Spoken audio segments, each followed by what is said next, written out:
Hello बच्चों, let's read the question. So the question says which of the following is not a favorable condition for physical adsorption? Option A high pressure, option B negative delta H, option C higher critical temperature of adsorbate, option D high temperature. So the key concept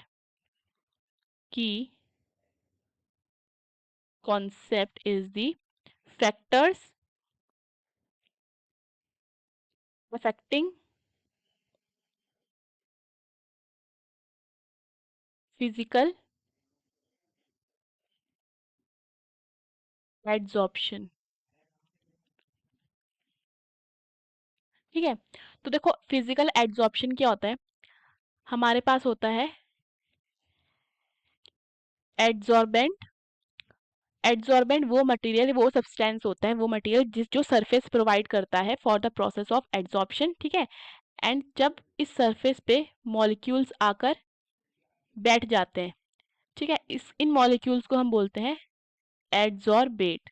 ठीक है, और इनके बीच का जो interaction होता है, यानी कि एड्सॉर्बेट और एड्सॉर्बेंट के बीच का जो इंटरेक्शन होता है वो होता है बाय वीक वॉन्डरवॉल फोर्सेस. ठीक है, सो पहला अगर हम चेक करते हैं इसका फैक्टर, पहले फैक्टर ये कहता है जो एक्सटेंट ऑफ एड्सॉर्प्शन होता है that is x by m.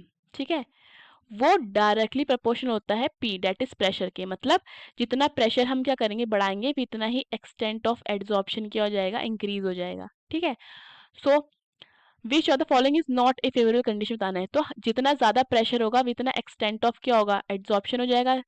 सो यहाँ पे हमारा हाई प्रेशर क्या है, ऑप्शन में नहीं आएगा, क्योंकि extent of adsorption high pressure पे डिपेंड करता है. ठीक है, अब दूसरा क्या है, नेगेटिव डेल्टा एच.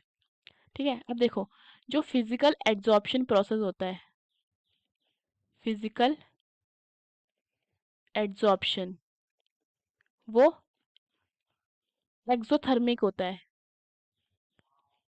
यानी कि हीट क्या होती है, इवॉल्व होती है. सो डेल्टा एच की वैल्यू क्या होती है, वो होती है नेगेटिव, क्योंकि जो एड्सॉर्बेंट का रेसिडुअल फोर्सेस होते हैं वो डिग्रीज होता है. ठीक है, तो इनके सरफेस पे फ्री वैलेंसीज होती है, एंड जब भी गैस मॉलिक्यूल्स आके क्या करते हैं, अट्रैक्ट करते हैं, ठीक है, इसके सरफेस पे जाकर बैठते हैं, सो उनके भी रेसिडुअल फोर्सेस क्या होने लग जाते हैं, डिग्रीज होने लग जाते हैं. सो वो किस फॉर्म में, हीट की फॉर्म में क्या हो जाते हैं, निकलते हैं, रिलीज होते हैं. ठीक है, इवॉल्व होते हैं. सो ये भी क्या है हमारा, ये ऑप्शन भी क्या हो जाता है, रॉन्ग, क्योंकि ये क्या होता है, फेवरेबल कंडीशन में आता है. अब सी क्या है हमारा, higher critical temperature of adsorbate.